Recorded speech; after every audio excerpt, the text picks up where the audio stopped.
At Thanksgiving dinner, I caught my son-in-law plotting to move his parents into my home for free and force me into a retirement facility. I smiled, let them pack their things and brag about their new place. Then I sold the house and vanished. 77 missed calls. This story is about betrayal and the quiet, calculated way I chose to respond.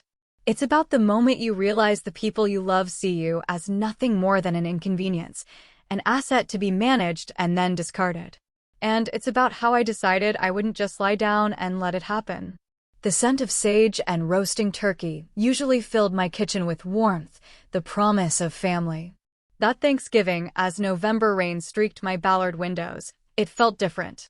I was basting the bird, a ritual perfected over 40 years, humming to myself. Sarah and Mark, my daughter and son-in-law, weren't due for hours. I had time. But then, the doorbell rang at 2:30. My heart gave a little skip. That's odd. Through the frosted glass, I saw two silhouettes. When I opened the door, Sarah flashed that bright, eager smile she reserves for when she wants something. Mark stood behind her, cradling a bottle of wine like a prop. Surprise! We came early to help. Sarah chirped, already bustling past me into the hallway. She planted a quick kiss on my cheek, her eyes already scanning. You didn't have to do that, I said, reaching for their coats. Let me take those. Oh no, we'll keep them, Sarah said quickly, exchanging a glance with Mark, a look that spoke volumes I didn't yet understand. It's a little chilly in here, don't you think? It wasn't chilly. My thermostat was set at a comfortable 72. Mark extended a hand for a handshake that lingered a second too long. Mind if I use the restroom upstairs, Arthur? That drive from Queen and always hits the bladder. Sure, you know where it is, I replied, a small flicker of unease starting in my gut. He vanished up the stairs. Sarah, meanwhile, followed me into the kitchen, a sudden flurry of questions about cooking times and ingredient measurements. She'd never cared about my recipes before. Her hands flitted around the cutting board, picking up a wooden spoon, putting it down, adjusting the salt shaker. Nervous energy, I realized later, radiating off her like heat. Then, the floorboards creaked above us. Not in the bathroom, but down the hallway. Then, unmistakably, from my master bedroom. Dad, Sarah said, standing directly in my line of sight, blocking my view of the doorway, should the oven be at 350 or 375? And you're doing stuffing inside the bird? Isn't that risky with bacteria? She knew I'd cooked Thanksgiving for 37 years. She knew I knew what I was doing. More footsteps overhead. A closet door opened, then closed. Sarah's questions about cranberry sauce tumbled out, words too fast, too loud. I nodded without truly hearing, my ears straining, tracking the sounds upstairs like a sonar pinging in the dark. I need to get the tablecloth from the linen closet, I announced, forcing a calm I didn't feel. Keep an eye on that timer. I took the stairs slowly, my architect's mind automatically noting the third step that always creaked. Halfway up, at the landing, I heard Mark's voice. It wasn't coming from the bathroom. It was from near my master bedroom. I froze. On the 8th step. Dad, Mark said, his voice carrying that excited edge men get when they think they've won something. Yeah, it's perfect. 3 bedrooms upstairs. Huge basement you can convert. We measured earlier. Plenty of space for your workshop. The banister felt cold and solid under my palm, the only thing anchoring me to reality. Couple more months and you'll be living here, he continued. And then, the words that would shatter my world, the old man has no clue. Mark laughed. An easy, carefree sound that turned my stomach. Sarah found a decent nursing home on the outskirts. Cheaper than the fancy ones, you know. We can afford $3,200 a month easy once we're not paying our rent. My heart kicked against my ribs like something trapped, desperate to escape. The hallway seemed to narrow, the sounds too sharp, too clear. He was talking about original hardwood, about the neighborhood appreciating 15% annually, about selling my house down the road if his father, Walter, got tired of Seattle. Not my house, his house. I descended the stairs, each step measured, silent, my body moving on autopilot. My brain, though, was reeling, struggling to process the impossible. In the kitchen, Sarah was examining wine glasses, holding one up to the light. "Find it okay?" Her voice sounded tiny, distant, as if coming from underwater. "Changed my mind," I said, my voice flat. "The table's fine without it." She studied my face for a moment, a faint frown, then offered a practiced smile. "You look pale. Are you feeling all right?" "Just the heat from the stove," I managed. Mark returned 10 minutes later, settling into a kitchen chair like he owned it. "Great house, Arthur," he said, a casual compliment that felt like a dagger. "You've really maintained this place. Must be worth a fortune now." Dinner became a performance. I watched it from outside my own body, a silent observer to my own betrayal. Sarah touched my arm repeatedly, called me Dad with emphatic, sickening warmth.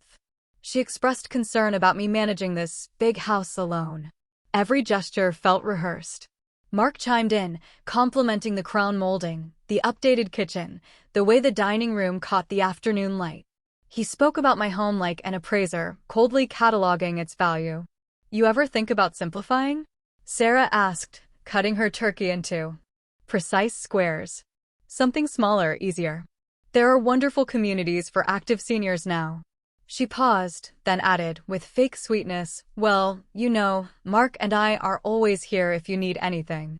Anything at all. We worry about you rattling around in all this space." I chewed slowly, watching her. Sarah had always been a terrible liar. As a child, when she stole cookies, her eyes would go wide and innocent, overselling the denial. She was overselling now, her concern pitched too high, landing wrong. They left at 7. Sarah's hug lasted longer than necessary. "Love you, Dad. Call me if you need anything. We're here for you." The door closed behind them, shutting out the pretense.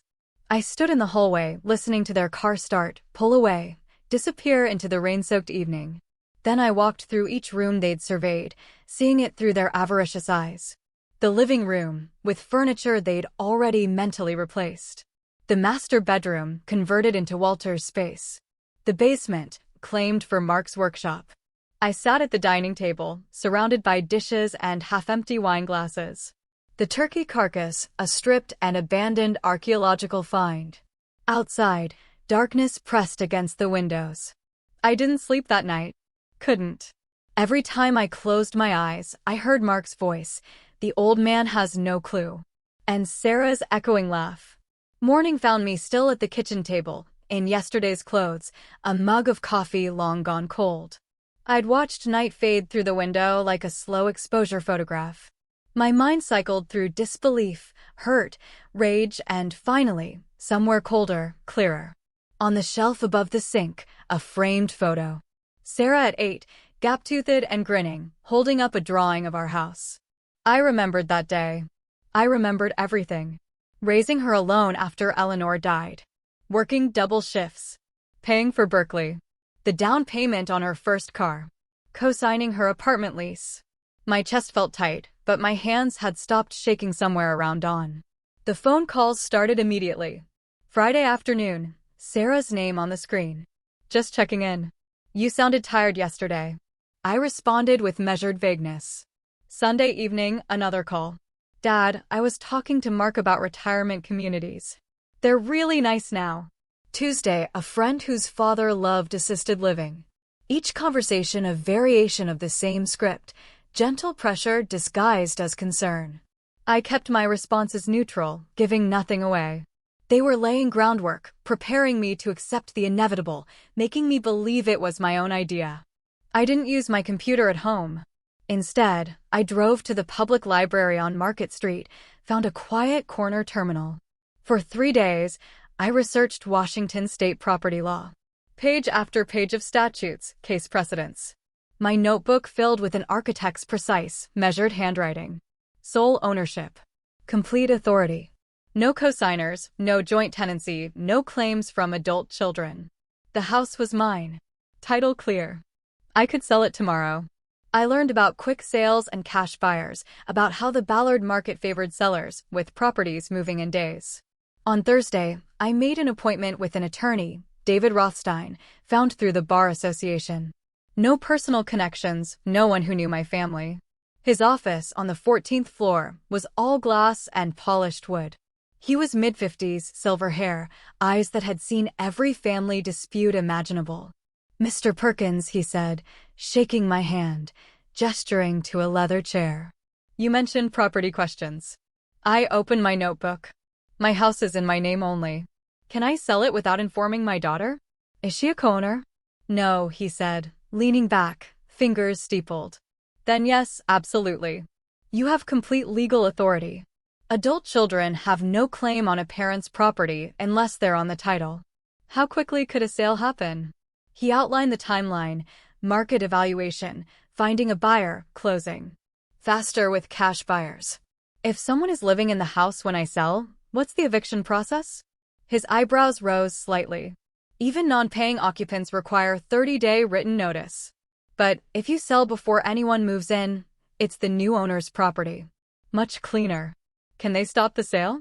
"Object somehow." "Not if they have no legal interest."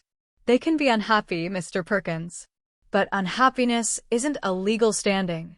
I asked 6 more questions, each one specific, technical, stripping emotion from the equation.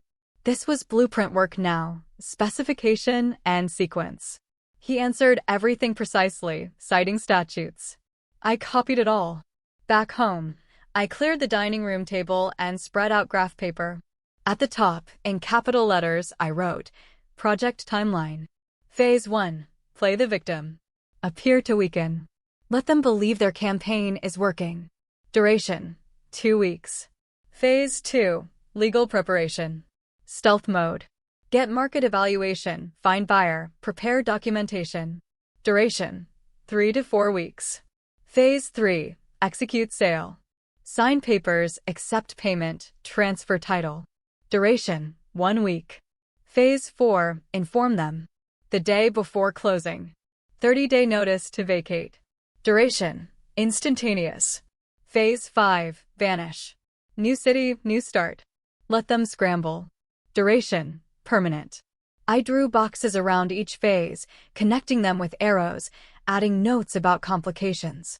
The plan took shape like a building rising from foundation to frame. Solid. Precise. No weak points.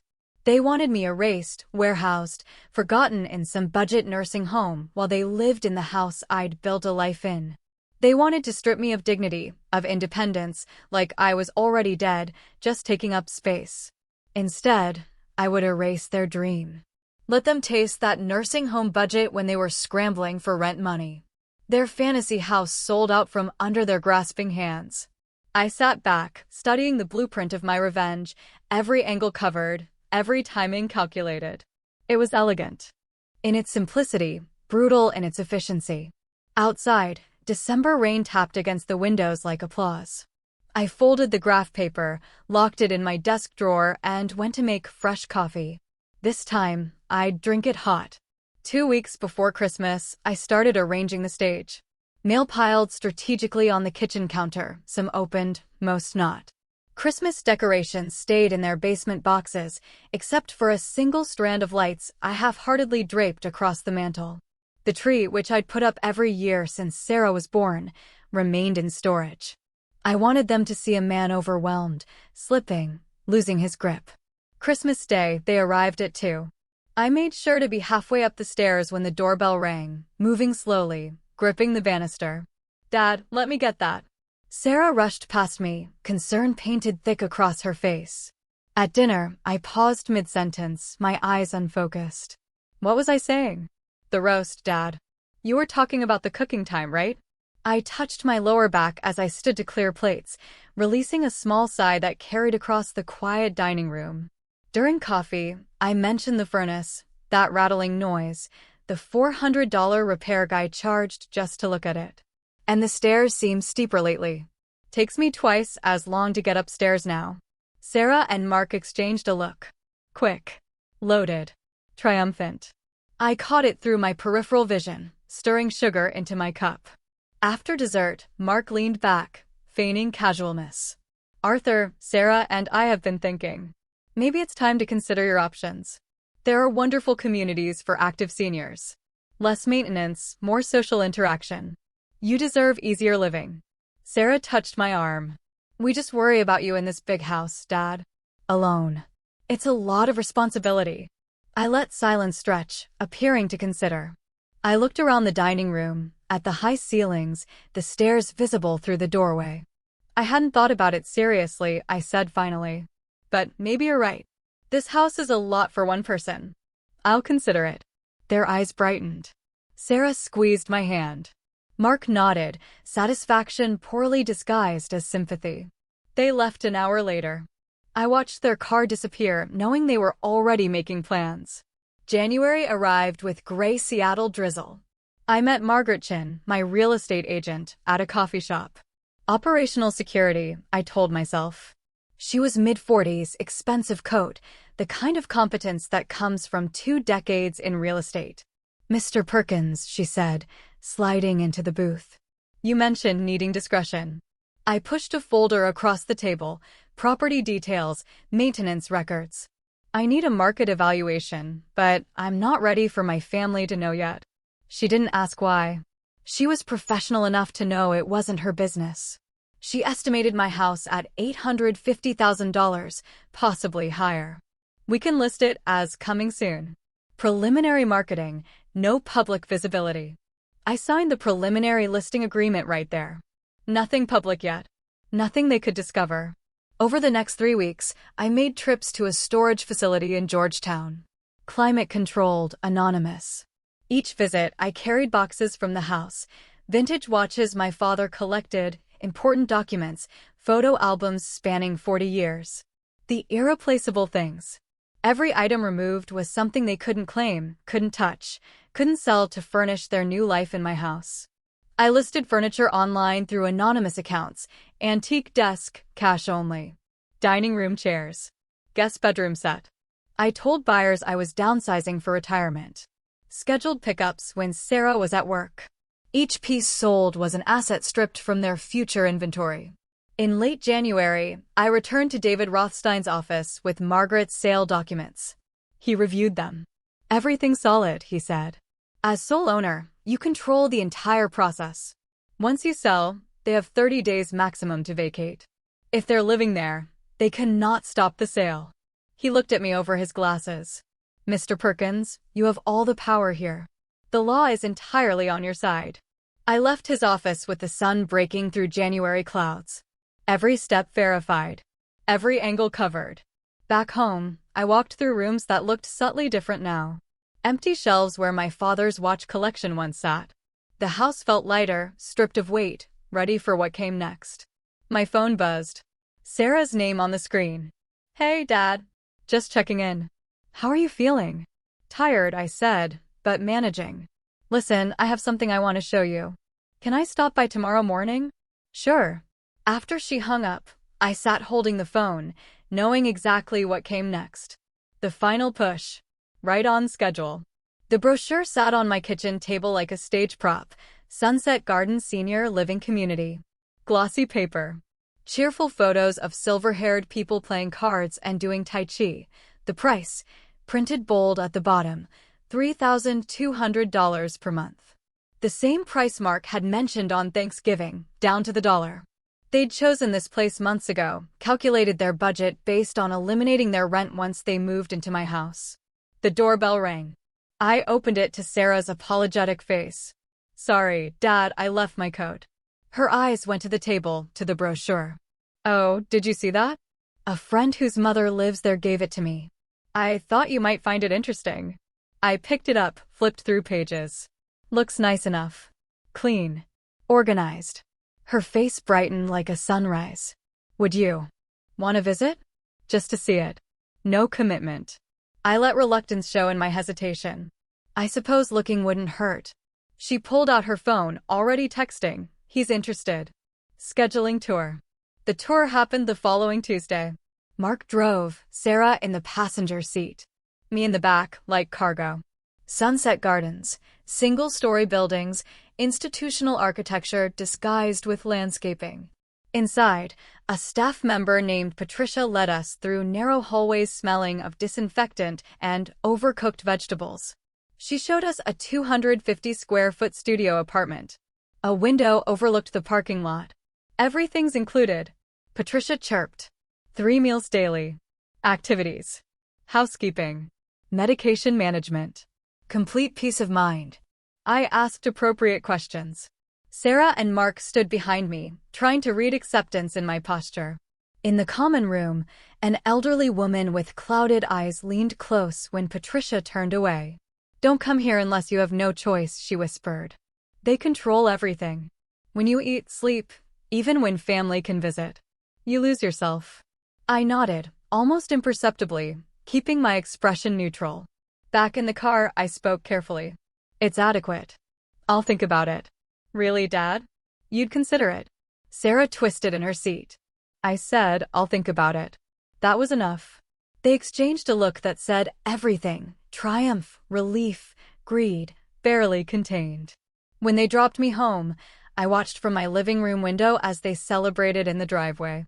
Mark pumped his fist. Sarah laughed, already texting, both their faces glowing with victory. They believed they'd won. That evening, a knock on my door. Tom, my neighbor, a retired teacher, stood there, an uncomfortable expression on his face.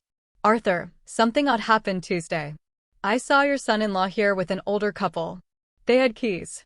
Went inside when you were out. I almost called you, but thought maybe you knew." My stomach went cold. What were they doing? Measuring rooms? Taking photos? The older man argued with the woman about furniture placement in your living room. They were here about 2 hours. I thanked him, kept my voice level. After he left, I checked the kitchen drawer. My spare key was there. But I remembered Mark asking to borrow it last spring for a hypothetical emergency. He'd returned it within a week. Plenty of time to make a copy. I walked through the house, seeing it differently now. Mark's parents, Walter and Helen, had been here. They'd argued about their couch. Photographed my kitchen. Claimed my spaces mentally. They weren't waiting for me to agree. They were counting the days until they could move in. I was already gone in their minds, warehoused in that institutional building. I sat in my armchair as darkness filled the room, not bothering with the lights. Imagining Walter measuring my walls. Helen evaluating my furniture. Both of them calculating what they'd keep, what they'd discard. Calculating me into that 250-square-foot studio with its parking lot view. My phone buzzed. Text from Sarah. "So proud of you for being open-minded today, Dad. This is a good thing. A new chapter. Love you." I deleted it without responding. Outside, February rain started falling. Steady and cold. In the darkness, I smiled. Let them taste victory. Let them think they'd won. Another few weeks, and they'd learn exactly what they'd lost. I called Sarah on a Tuesday morning. I let my voice carry the weariness I'd been performing for months. "I've been thinking about Sunset Gardens. I've decided to do it." Silence stretched across the line for 3 heartbeats. Then her voice rushed back, pitched higher than natural. "Dad, are you sure? We want what's best for you." The falseness rang clear as a cracked bell. I'd heard genuine concern when she was 8, and I'd fallen off a ladder. This wasn't that. "You were right," I said. "House is too much.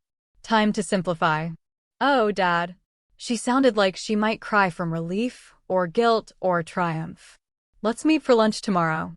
We can discuss logistics. Mark will want to be there, too." After hanging up, I sat in my living room, looking at the empty spaces where furniture used to stand.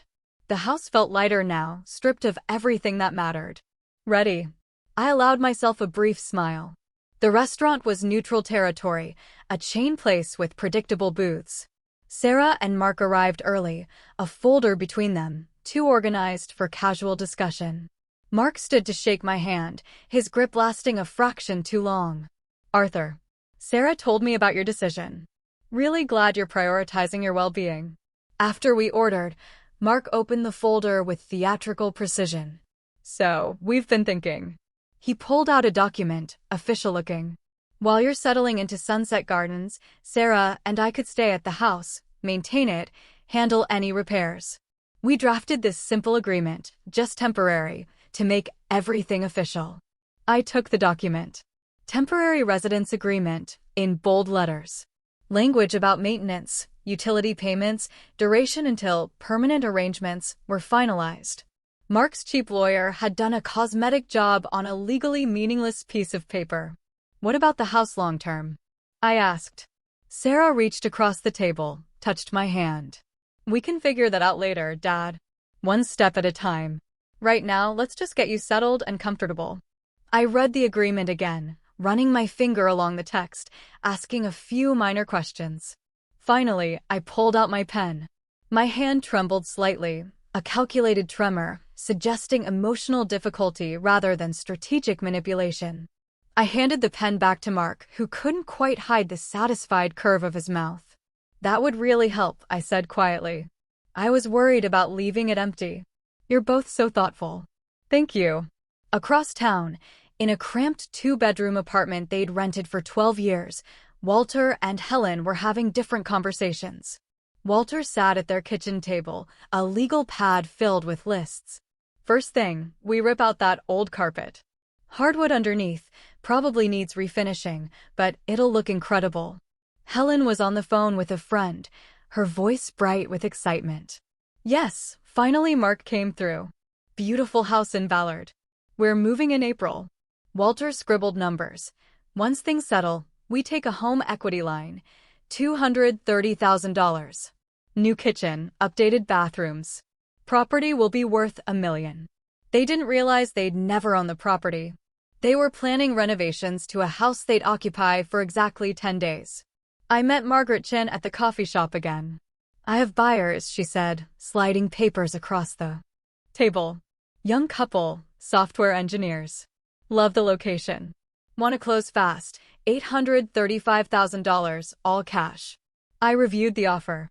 Closing date, April 15th, inspection waived. Can we keep this confidential until closing? Absolutely. No public listing necessary. No one knows except us and them.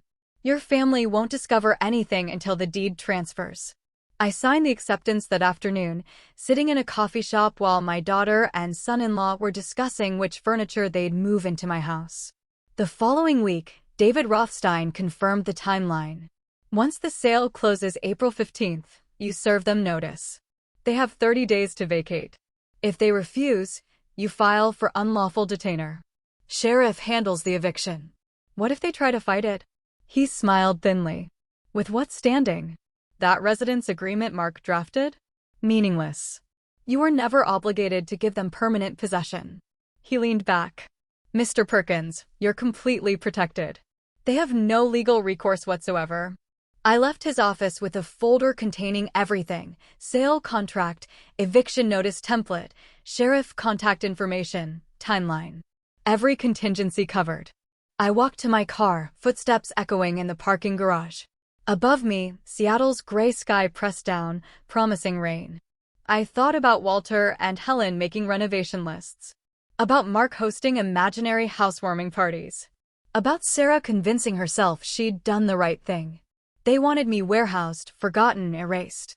Instead, in 10 days, I'd erase their dream completely. The rain started as I drove home, counting down to April 15th. Early April morning arrived with pale sunlight. I loaded the last boxes into my car, toiletries, laptop, nothing sentimental. Everything that mattered was already safe in the Georgetown storage unit. The moving truck, a small rental, pulled up at 9:30. Sarah driving, her face tight with concentration. Mark arrived 10 minutes later in his sedan. Walter and Helen were visible through the windows, faces pressed forward with eager anticipation. I moved slowly down the porch steps, performing age and reluctance. Sarah rushed to hug me. Dad, you're doing the right thing. You'll love Sunset Gardens. So many activities, people your age. Over her shoulder, I watched Mark and his parents already opening their trunk, unloading boxes before I'd even left.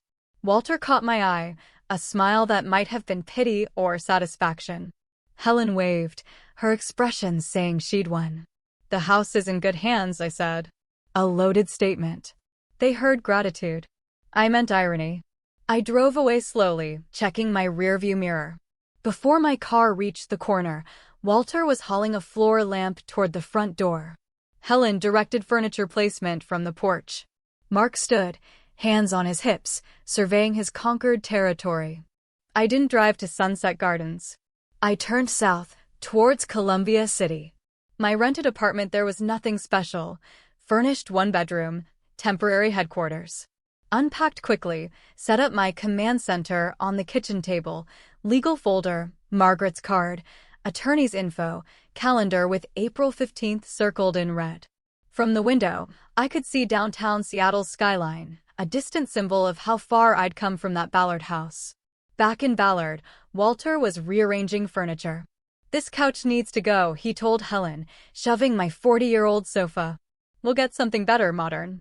Helen removed the photos I'd left on the mantel. My architecture graduation, Sarah at 8 with her science fair ribbon, Eleanor and me on our wedding day. Each replaced with Helen's decorative choices, abstract art, ceramic figurines, things with no history or meaning. 3 days later, Mark hosted friends for drinks. My neighbor Tom called, confused. "Arthur, I saw people at your house last night. Young couples music. I thought you moved to a retirement place." "My daughter and son-in-law are house-sitting," I said smoothly. "Everything's fine." At that party, Mark held court, telling stories. "Yeah, finally got the old man settled. He's happy in the home. We're taking care of the place." His friends nodded, admiring the house, his apparent generosity. Sarah called twice that first week. I answered sporadically, kept responses minimal. "Dad, how are you adjusting?" "Fine. Still settling in. Busy with activities here." My detachment was strategic. Just enough to confirm I existed. Not enough to invite deeper conversation. She visited my Columbia City apartment midweek. "You seem distant, Dad." "Adjusting takes time." She left after 20 minutes, convinced everything was proceeding smoothly. Called Mark from her car. I watched from the window, her gestures suggesting relief. Everything was fine. The old man was adapting. Back at the house, Walter met with a loan officer. "I'm interested in a home equity line, $25,000 for renovations. I'll need the property deed, proof of ownership. It's in transition. My son has a temporary agreement. Should be finalized soon." The officer's expression shifted. "We can start an application, but we can't process the loan without clear title." Walter waved his hand dismissively. "Just get it started. The paperwork's coming." It wasn't coming. Would never come. But he didn't know that yet. Helen spent the afternoon shopping for renovations she'd never complete. Granite countertops, appliance packages that cost more than they'd spent on furniture in their entire marriage. "We can finance everything," she told Walter that evening, spreading brochures across my kitchen table. "Once the equity line comes through, we'll make this place incredible." They were spending money they didn't have on a house they'd never own. Counting days in a future that would never arrive. I sat in my Columbia City apartment as evening darkened the windows, folder open on the table. April 15th, circled in red. 5 days away now. 5 days until the sale closed. The deed transferred. The new owners took possession. 5 days until I served them notice and watched their fantasy collapse into eviction and scrambling. And the sudden understanding that they'd lost everything while believing they'd won. The title company office had that hushed, corporate atmosphere. I sat at the conference table, signing documents, sale agreement, deed transfer, closing disclosure. My signature appeared in practiced architect script. Across the table, Sarah and Michael Chin, a young software couple, reviewed their copies. They'd waived inspection, paid cash, closed in 30 days. Sarah held the keys like precious artifacts. "Congratulations," I said. "Minted." David Rothstein handed me a sealed envelope. "Eviction notice. Certified mail goes out today. They'll receive it within 48 hours. My phone buzzed. Wire transfer confirmation, $835,000 deposited. I stood, shook hands, and drove back to Columbia City. Somewhere across Seattle, certified mail began its journey to Mark. 2 days later, the mail carrier arrived at what used to be my house. Mark signed for the thick envelope without concern. Law firm return address, probably junk mail. He opened it in my kitchen, the same kitchen where I'd cooked Thanksgiving dinner 5 months ago, and overheard his phone call. The header read, "Notice to vacate premises. 30-day eviction." His face drained of color as he read the body. Property sold April 15, 2025. New owners, Chin Family Trust. Current occupants must vacate by May 15, 2025. Failure to comply will result in sheriff-enforced eviction. He saw my name listed as seller. His hands started shaking. Confusion. Disbelief. Then panic. "Sarah," he croaked. "Sarah, get in here." She came running from upstairs. Walter appeared from the basement. Helen emerged from the bathroom, face cream still on her cheeks. Mark thrust the notice at them. "Read this." "Someone tell me this is a mistake." Walter grabbed it first. "This can't be right. We have an agreement. You showed me the papers." Helen's voice climbed toward hysteria. "This says the house sold on April 15th. That was 3 days ago. How could it sell? We live here."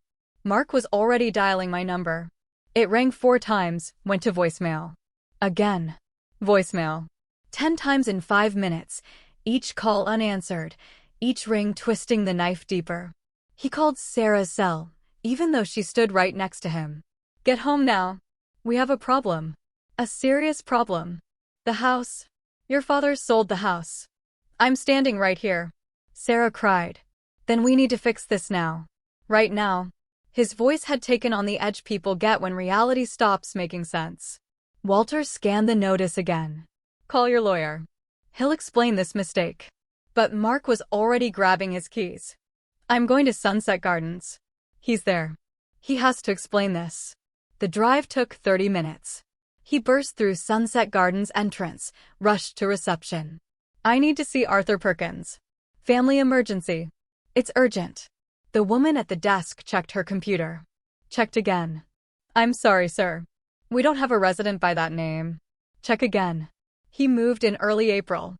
Arthur Perkins, 67, from Ballard. Her fingers moved more deliberately, searching multiple databases. "Sir, Mr. Perkins has never been a resident here. Are you certain you have the right facility?" Mark stood at that desk, fluorescent lights buzzing, the smell of institutional food drifting from the dining hall, and felt the floor tilt beneath him. His father-in-law had never lived there. Had never moved to any facility. Had lied about everything, performed some elaborate deception. Mark was only now beginning to comprehend. He drove to his lawyer's office in a daze. The strip mall attorney looked increasingly uncomfortable reading the eviction notice. "Mr. Porter, I need to be honest. This residence agreement, it has no legal force. Mr. Perkins retained full ownership. He had every legal right to sell the property. But we had an understanding. An agreement.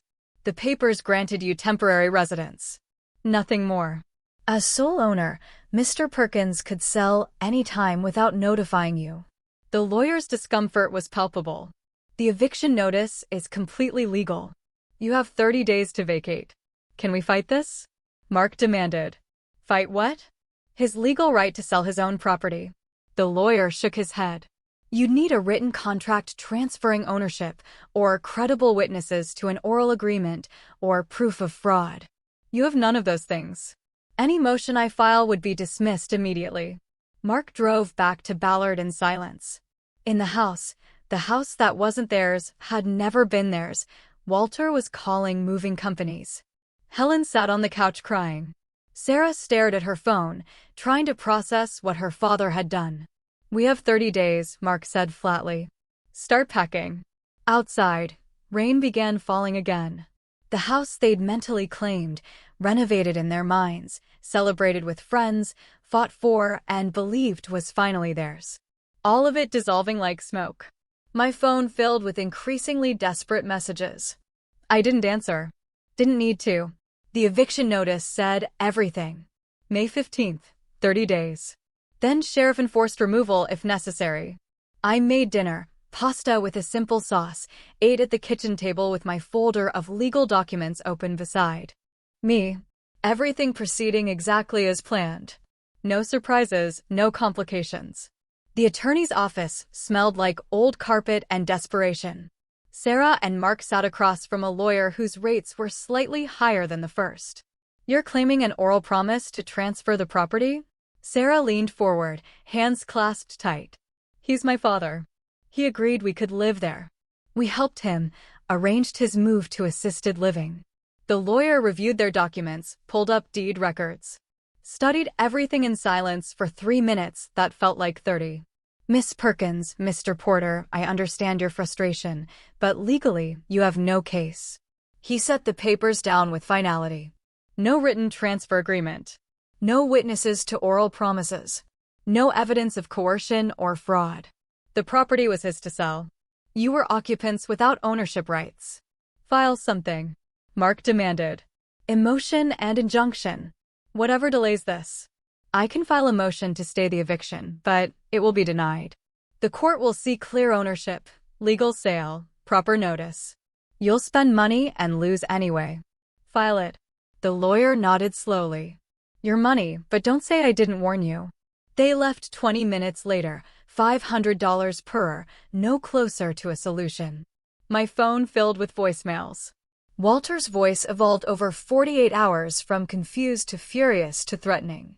Arthur, there's been a mistake. Call me immediately. Then, how dare you? After everything we did for you, we had a deal. Finally, you backstabbing old fool. You'll regret this. You'll pay for what you've done. I listened to each message, my expression unchanged. Made notes about the threats. Saved every message with timestamps. Sarah called 20 times a day. I answered occasionally, timing calculated to maximize her uncertainty. When I finally picked up on day 3, her voice came through, broken with crying. Dad, how could you? How could you do this to us? I sold my property, I said, cold, factual. That's my legal right. But where will we go? We gave up our apartment. Walter and Helen have nowhere. Dad, please. We're family. You should have considered that before planning to warehouse me in a cheap nursing home. Silence. Then, barely audible. What are you talking about? Thanksgiving. I heard Mark on the phone. Every word. The nursing home on the outskirts. The cheaper one. The old man has no clue. Your plan to move his parents into my house while you put me in a facility for $3,200 a month. The silence stretched longer this time. When she spoke again, her voice was whisper-thin. You knew the whole time. You knew. Every single day, I watched you perform concerned daughter while planning to dispose of me like furniture you didn't want anymore. Dad, I hung up, set the phone down. Didn't pick it up again when she called back 17 more times that afternoon. Walter and Helen discovered their old apartment had been re-rented. I'm sorry, Mr. Porter, but you gave notice in March. I rented your unit 6 weeks ago. The new tenants have a lease. They spent a week searching for affordable housing, draining Walter's savings. Finally found something for $2,800 a month in a worse neighborhood. Helen took a job at a supermarket, her first employment in 40 years, $16 an hour, feet aching, humiliated. Mark and Sarah faced their own crisis. Their previous apartment also re-rented. Found a 2-bedroom for $3,200 monthly, up from $2,400. Savings went to deposits. Credit cards accumulated charges. The easy life they'd envisioned was replaced by financial stress worse than before. Mark tried finding me, drove to my Columbia City apartment, buzzed repeatedly. No answer. Waited 3 hours. I never appeared. I wasn't living there anymore. I was staying with Tom, my old neighbor, who'd helped without asking uncomfortable questions. The lawyer called a week later with expected news. The motion to stay eviction was denied. Judge reviewed the case, said it was clearly without merit. You still have to vacate by May 15th. They'd spent $1,500 to learn what the first lawyer told them for free. They had no case. No leverage. No options. I stayed in Tom's guest room, monitoring my phone on silent. Voicemails accumulated. Missed calls piled up. I didn't respond. Nothing left to say. The eviction notice contained all necessary communication. Tom brought me coffee one morning. You really played them perfectly. They played themselves, I said. I just stopped being their victim. Through his window, I could see my old house, 3 doors down. Moving trucks came and went. Boxes piled on the curb. Walter and Helen loading furniture. Mark directing traffic, the defeated posture of someone who'd lost everything. May 15th approached like weather you could feel in your bones. Inevitable. Unstoppable. already written in certified mail and court orders.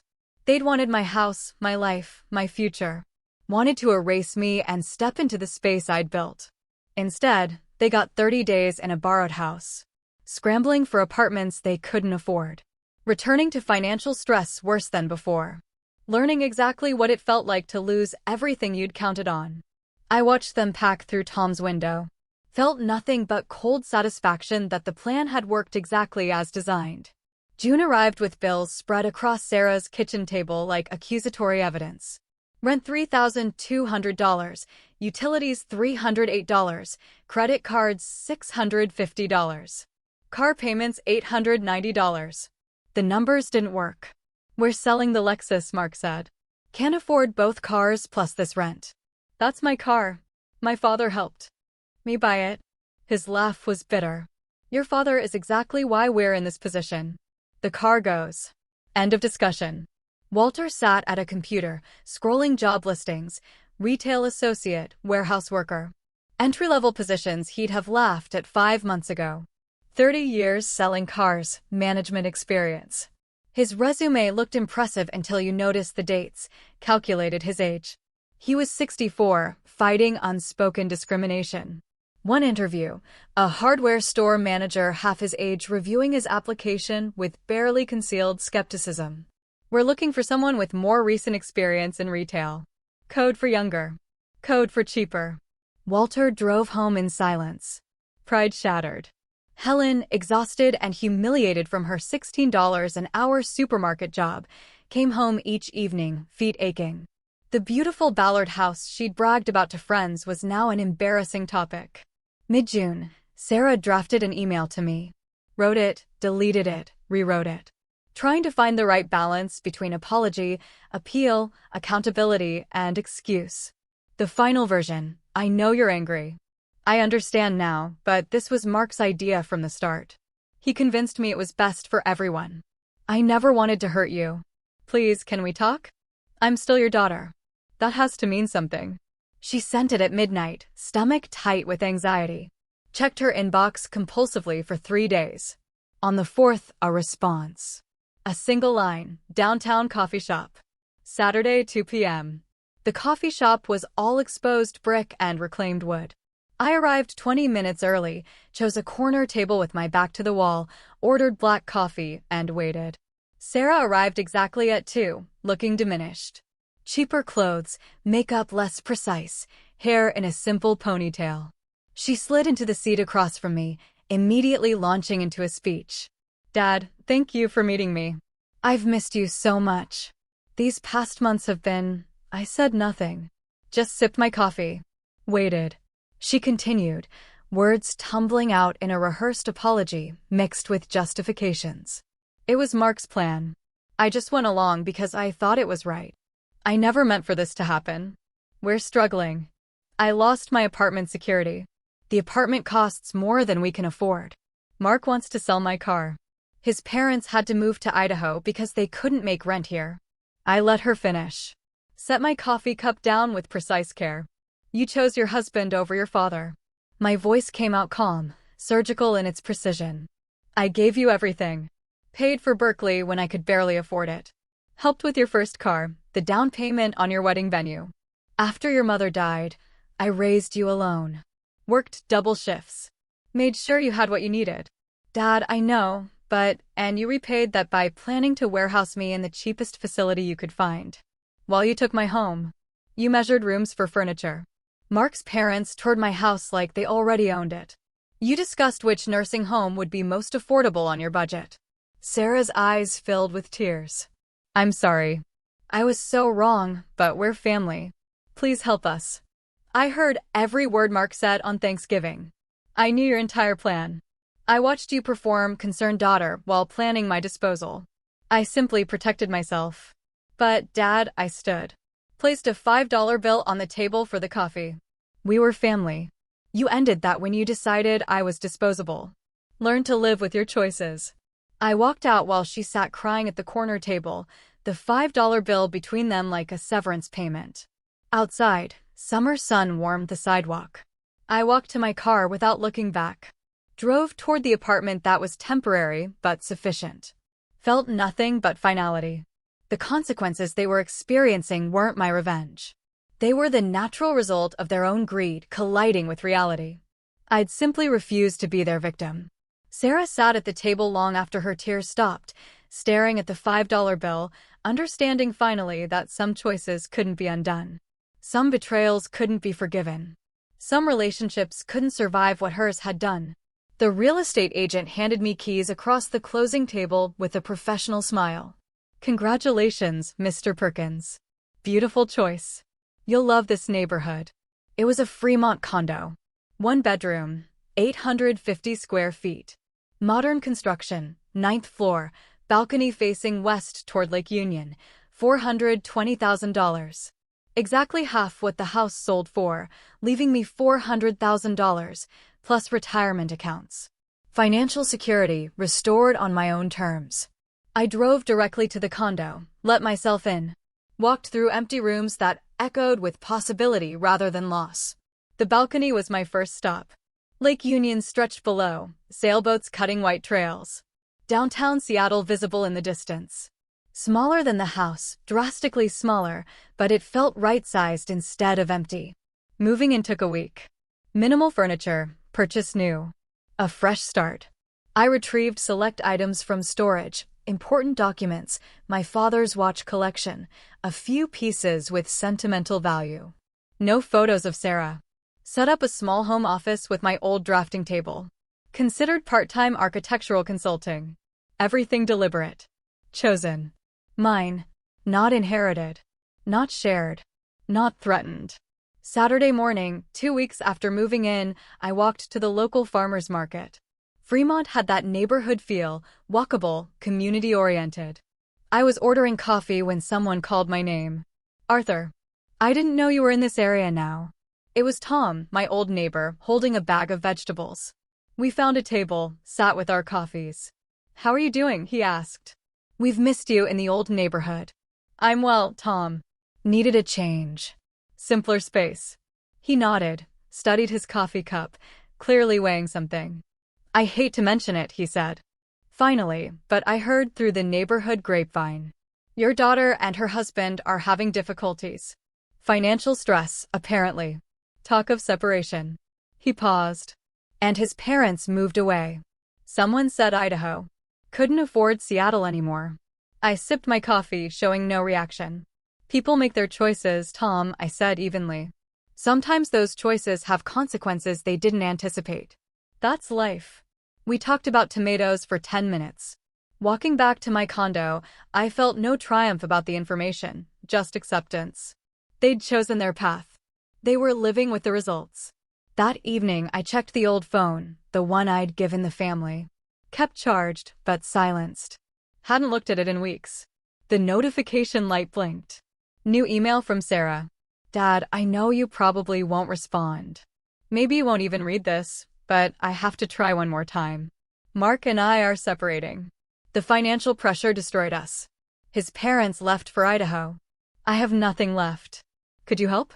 Even just part of the house money. I'm still your daughter. That has to mean something. Please, Sarah." The phone log showed 77 missed calls. Months of desperation, building like pressure behind a dam. I read the message twice. No anger. No satisfaction. No guilt. Just finality. I closed the email without responding. Held the power button until the screen went dark. Placed the phone in my desk drawer. Closed it. That chapter was finished. The following week, I attended a meeting for a retired architects volunteer network. The coordinator leaned forward. "Mr. Perkins, your experience is exactly what we need. Rainier Valley Community Center wants to expand. Would you be interested in leading the design consultation?" I agreed immediately. Purpose without pressure. Contribution without exploitation. Using my skills for genuine need rather than defending against betrayal. I found satisfaction in that. August evening. Sun setting over Seattle in streaks of orange and pink. I stood on my balcony, coffee in hand, watching sailboats return to the marina. Lake Union reflected the sunset like liquid metal. The space around me was smaller than the house, dramatically smaller, but it felt expansive emotionally. Freedom rather than isolation. Security I'd built myself, rather than security someone could steal. I thought about the past 10 months. From that Thanksgiving dinner to the eviction and its aftermath. Not revenge. Self-preservation. Not cruelty. Refusal to be discarded. In my desk drawer, that phone with 77 missed calls, a testament to desperation. I once would have felt obligated to answer. Now, I felt obligation only to myself. They'd wanted to warehouse me, take my home, erase me from the life I'd built. Instead, they'd lost their marriage, their security, their dreams of easy living. Had learned what it felt like to be disposable.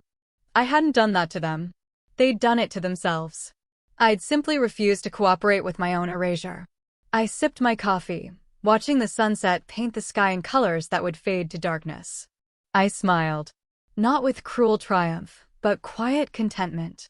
I'd protected my dignity, secured my future, refused to be a victim. The sailboats reached the marina. The sky darkened. City lights came on one by one.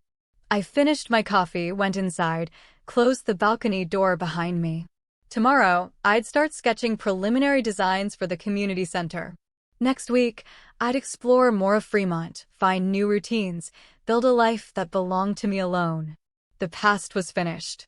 The future was mine. And that was enough. The morning came, crisp and clear, a promise in the air. I woke up early, not with the lingering weight of past grievances, but with a lightness I hadn't felt in years. The view from my 9th-floor balcony was breathtaking. Lake Union shimmered under the pale sunlight, the city just waking up. This smaller space, this meticulously chosen life, was exactly what I needed. No more rattling around in a house too big, too full of ghosts and expectations. This was mine. I brewed a fresh pot of coffee, a ritual now, not a desperate attempt to fend off a sleepless night. My mind, sharp and clear, turned immediately to the community center project. I cleared my new, compact dining table, reclaimed wood, a conscious choice, and spread out fresh sheets of drafting paper. The coordinator, a bright, energetic woman named Maria, had sent over the existing floor plans. Rainier Valley Community Center. It was a solid, if slightly dated, structure. My task, to design an expansion, a multi-purpose room, and update their facilities. This wasn't just a job, it was a resurrection. For 40 years, architecture had been my passion, my profession, my solace. But in the later years, with Eleanor gone and Sarah growing up, it had become merely a means to an end. Now I felt the old spark rekindle. The careful lines, the thoughtful consideration of space, light, and flow, it was a language I spoke fluently, a world where logic and beauty intertwined. Here I could build, not just structures, but a sense of belonging for others. That felt profoundly satisfying. My first meeting at the community center was a revelation. Maria introduced me to a small team of volunteers, all dedicated, all passionate. There was Elena, a retired teacher with a knack for grant writing, David, a young IT specialist who managed their website, and Mr. Henderson, a local historian who knew every brick and beam of the neighborhood. They greeted me not with the calculating stares I'd grown accustomed to, but with genuine warmth and respect. "Mr. Perkins," Maria had said, "your experience is exactly what we need. We're so grateful for your time." Grateful, not grasping. It was a subtle but profound difference. I dove into the project with an intensity one hadn't realized I still possessed. Days blurred into weeks. Mornings at my condo, sketching, calculating. Afternoons at the community center, poring over blueprints, interviewing staff and community members about their needs. We talked about accessible ramps, about natural light, about creating spaces that fostered connection and creativity. It was challenging, yes, but it was my challenge, a problem to be solved with intellect and skill, not with emotional warfare. Fremont itself was a vibrant, quirky neighborhood, a stark contrast to the quiet residential isolation of Ballard. The farmers' market became a Saturday morning ritual. I discovered a fantastic little bakery, a bookstore that smelled of old paper and possibilities, and a coffee shop where the baristas knew my order. I found myself chatting with strangers, something I hadn't done much of in years. Tom, my old neighbor, even called me one afternoon. "Arthur," he said, a little hesitantly. "I was just wondering how you're settling in." I I saw Sarah at the grocery store the other day. She looked. He trailed off. "She looked what, Tom?" I asked, my voice calm, but my grip on the phone tightening imperceptibly. "Thin. Distracted. Not like herself." He hesitated again. "Said she was apartment hunting again. Something about her current place being too expensive." I simply hummed in acknowledgement. Tom, ever the gentleman, didn't push. "Well, just checking in," he said. "Glad to hear you sound well." I thanked him, hung up, and placed the phone back in its desk drawer. The old phone. The one with 77 missed calls, now a relic. I still hadn't touched it. The news about Sarah, about her continued struggles, registered. It was a fact, like the Seattle rain or the rising cost of living. It didn't bring me joy, nor did it bring a pang of regret. There was just quiet observation. They were reaping what they'd sown. My emotional landscape was no longer dictated by their dramas. The community center project took shape beautifully. My designs were met with enthusiasm, even awe. "Mr. Perkins, this is brilliant," Maria exclaimed, pointing to a rendering of the new multi-purpose room, bathed in sunlight from the proposed skylights. "The way you've integrated the existing structure, the flow, it's exactly what we envisioned, but better." Hearing that, seeing the genuine excitement in their eyes, filled a void I hadn't even realized was there. This was my legacy now, not some house that had been coveted and fought over. This was a contribution that would genuinely enrich lives. One particularly rainy Tuesday, while reviewing some structural plans with the contractor, a new volunteer, a young woman named Chloe, approached me. She was a recent architecture graduate, bright-eyed and eager, offering her assistance. She recognized my name from some older architectural journals. "Mr. Perkins, your work is legendary," she said, her voice filled with genuine admiration. "Your mid-century modern designs were truly groundbreaking." We spent an hour discussing design principles, new materials, and sustainable architecture. It felt good to be seen, to be respected for my talent, not my assets or my vulnerability. The community center became my world, my new family. We celebrated small victories, debated design choices, shared lunches. I found myself laughing more easily, engaging with genuine curiosity. This was a stark contrast to the forced smiles and choreographed concern I'd endured from Sarah and Mark.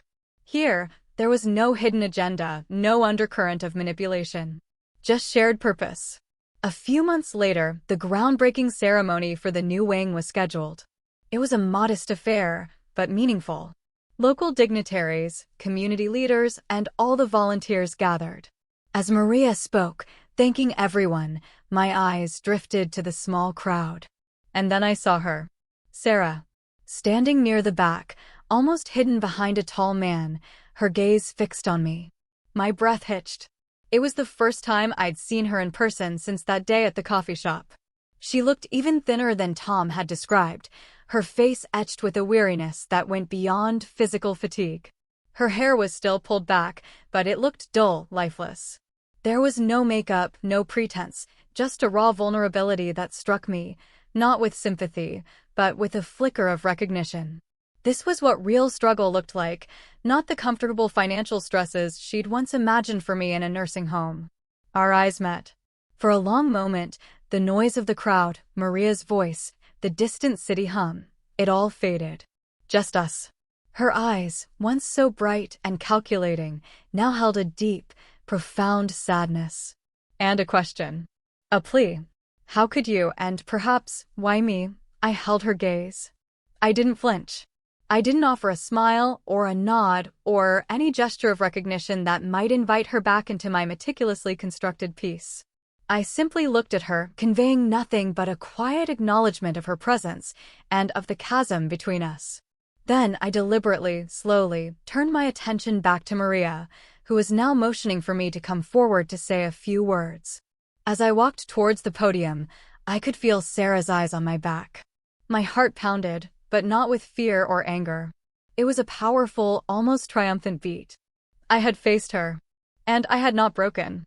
I spoke about the power of community, about building spaces that nurture connections, about the joy of contributing.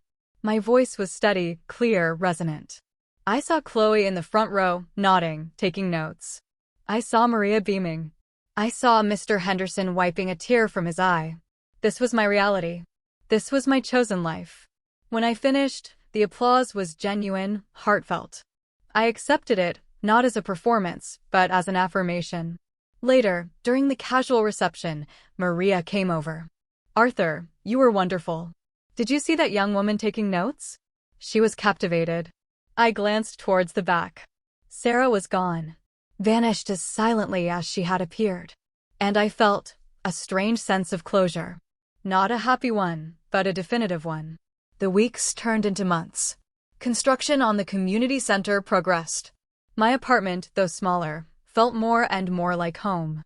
I curated my space with intention, each object chosen for its beauty or utility, stripped of the emotional baggage of a larger, more complicated past.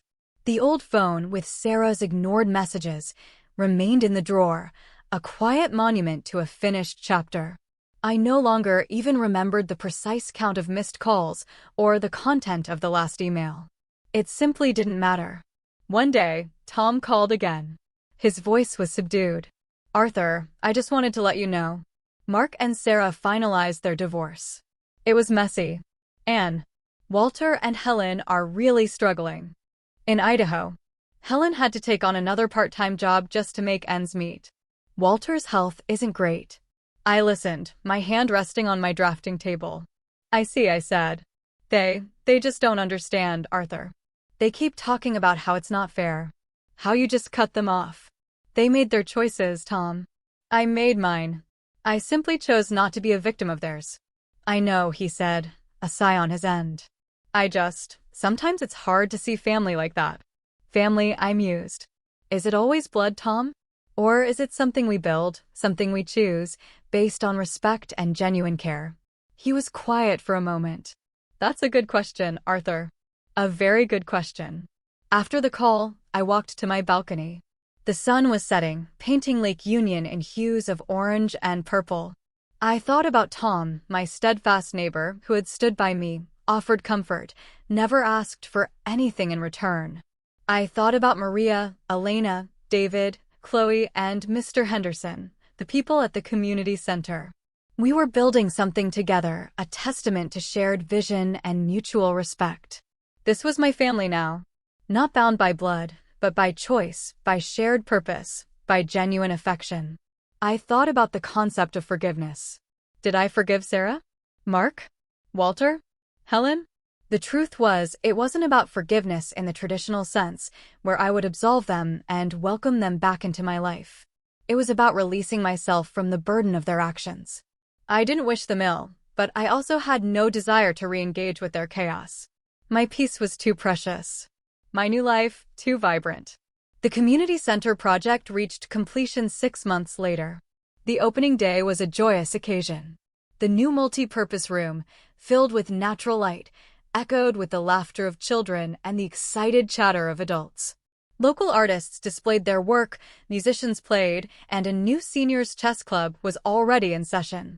Maria, her eyes shining, pulled me aside. "Arthur, this is more than we ever dreamed of. It's a beacon for the neighborhood.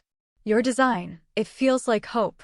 Standing there, watching the community flourish in a space I had helped create, I felt a deep, abiding contentment. This was my legacy. Not a house bought and sold, but a tangible, living structure that would serve people for decades to come. I had reclaimed my purpose, my passion, and my dignity. My life settled into a comfortable rhythm. Mornings, coffee, reading, perhaps some personal architectural sketching, a new, entirely hypothetical project just for the sheer joy of creation. Afternoons, volunteer work, exploring Fremont, long walks along the waterfront. Evenings, quiet dinners, conversations with new friends, enjoying the cultural offerings of my vibrant neighborhood. I continued to advise Chloe on her burgeoning architectural career, finding satisfaction in mentoring. The old phone in the desk drawer eventually ran out of battery. I never recharged it. It became less a symbol of a past betrayal and more a marker of a journey completed. Sometimes I'd open the drawer, see it there, and simply smile. A quiet, knowing smile. They'd wanted me warehoused, forgotten, erased from my own life. They'd tried to steal my future. Instead, I'd built a new one. A future that was richer, more authentic, and entirely my own. I had learned that some battles are won not by fighting on their terms, but by stepping entirely off their battlefield. By refusing to engage. By understanding that self-preservation, when faced with calculated cruelty, is not selfishness, but a profound act of self-love. I wasn't just not a victim, I was a victor in the truest sense, having reclaimed my peace, my purpose, and my life. The past was indeed finished. The future was mine. And that truly was enough. My journey took me from heartbreak to a place of unexpected peace and fulfillment. It wasn't the path I expected, but it was the one that led me to myself. If you've ever had to fight for your own dignity or rebuild your life after a betrayal, I want to hear from you. What did you learn about strength? What does enough mean in your life? Share your thoughts and experiences in the comments below. I'm reading every single one.